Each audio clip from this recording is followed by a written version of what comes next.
This is hopefully going to fix my check engine light.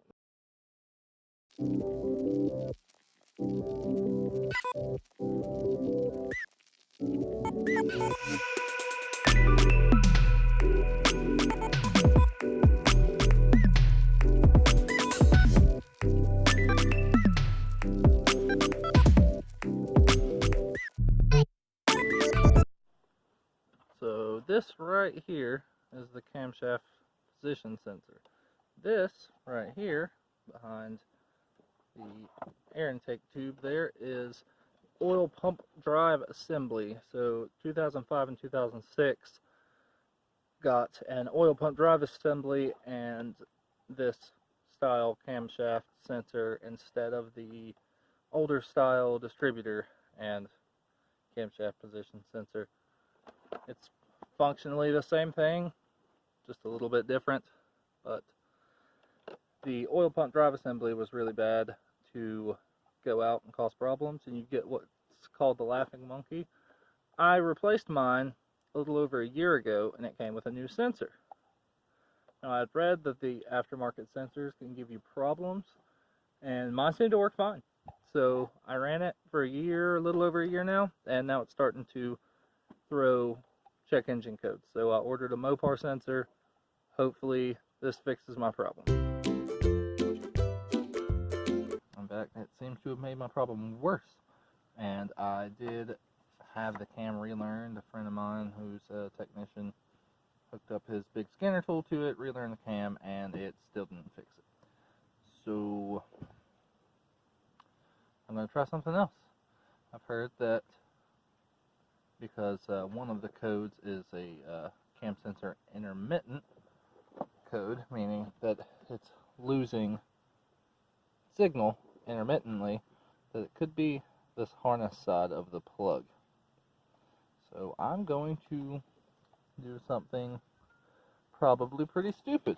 I'm going to cut the harness side of the plug off and try to run the wires straight to the blades on the sensor. We'll see if that works.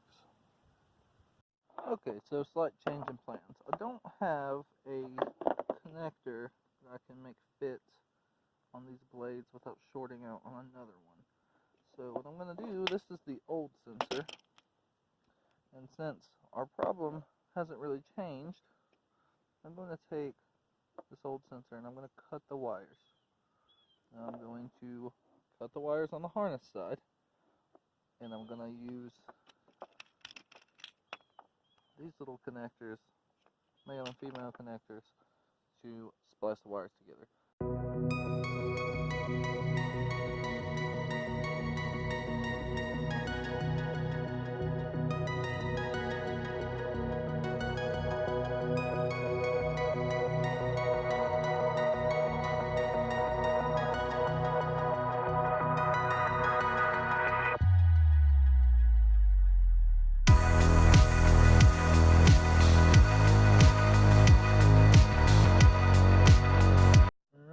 Taped them all up individually, and I taped them up like this. I didn't want to do heat shrink tubing yet in case I have to take it back off and just pull this tape off, but we'll see if it works.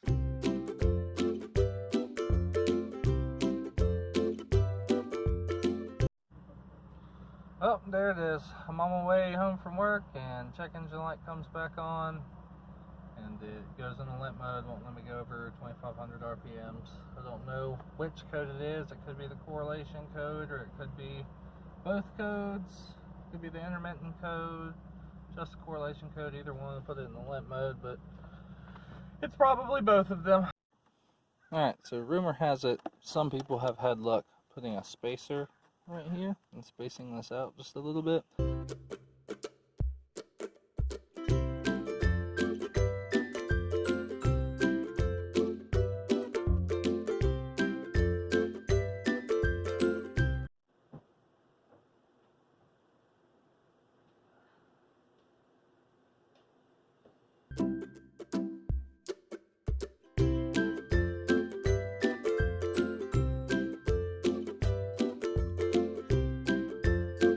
With any luck, this will fix my problem. OPDA, who dis? This will be the second time I've replaced this part. See if this one does any better.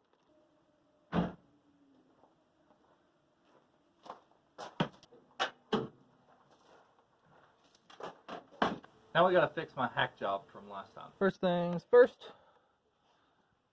as a stated hack job, I've got to get all this electrical tape off of here. Got some friends over here. Came to help me. Alright, I got the factory harness connector, butt connectored back on there. I'm gonna electrical tape it up. Hopefully it stays together and makes good connection. It should. And hopefully I got the right color-coded wires, because the one in the center and the one on this outside are pretty close, and I am severely colorblind, so I guess I'll find out in a minute, or I won't know at all, because I'm still not sure if this is a problem or not. But anyway, this is back together now. I can put the new sensor in the old oil pump drive assembly, and we'll see if that fixes the problem. If it doesn't, I'll pull that old OPDA out, replace it with the new one, and if that doesn't fix it, then we'll go from there. Awesome. Just awesome. Unless that new camshaft position sensor from Crown Automotive is bad, which is a possibility, then it's the OPDA again. And if it's the OPDA again, that means more than likely my cam gears are messed up, and that's killing the OPDA. The last time I put one in was about 2 years ago, so maybe it just wore out, but it's not supposed to that quickly. So we're going to put a new one in and see if it fixes the problem. So this is your oil pump drive assembly. If you look right here, here are the gears. These have no wear on them because it's brand new. And here's your little paper gasket to keep it from leaking oil out everywhere. This isn't too difficult of an install if you kind of do some research and figure out how to do it.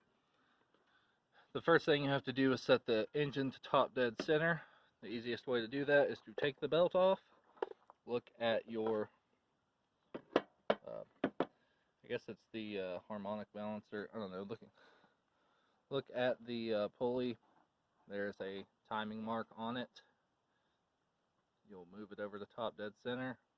You'll see what I'm talking about. You turn the engine over to top dead center with the timing mark.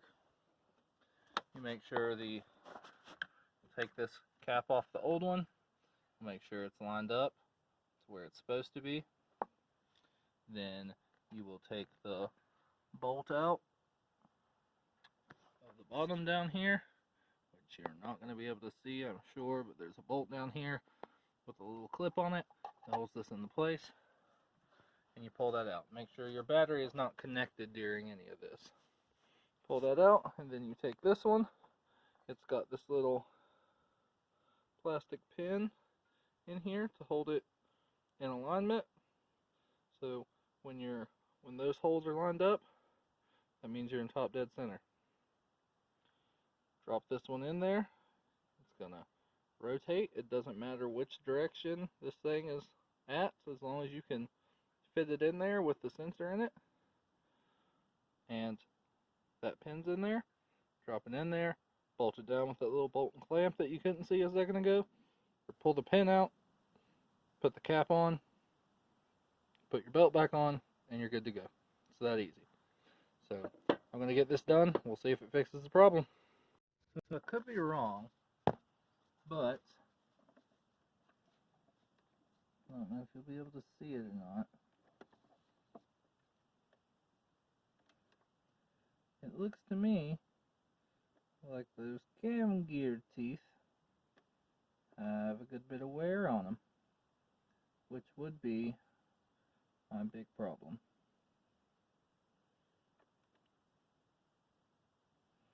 So the cam will need to be replaced. Hopefully this OPDA will last me until I can do that.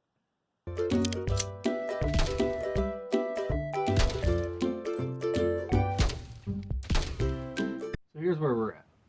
I've replaced the oil pump drive assembly, and that seems to have fixed the problem.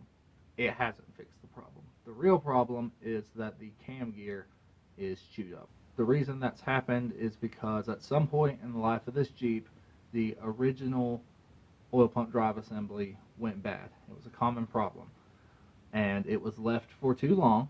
That worn oil pump drive assembly caused wear on the cam gear teeth, and as a band-aid over the years, new oil pump drive assemblies have just been put into it to make the problem go away for the meantime. So that's where we sit right now. I put a new oil pump drive assembly in it. It seemed to be working fine, and then a couple days ago I got the check engine light back on. Now it's not coming on all the time like it had been, but it did come back.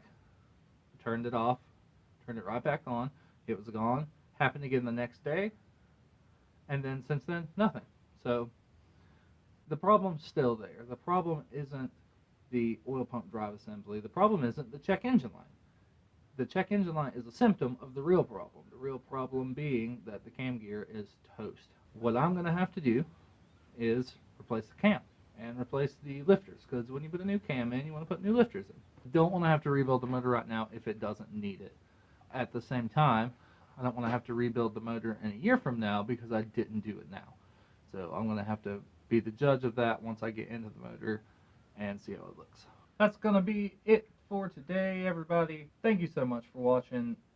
If you want to keep up with what's going on with this Jeep behind me, get subscribed, click that bell icon, give the video a like. As of right now, I've got 133 subscribers, which is crazy to me. Welcome to all of you, all the new people. Thank you for subscribing. Check me out on Instagram at AJ_WNC_offroad. Thanks for watching, and we will see you in the next one.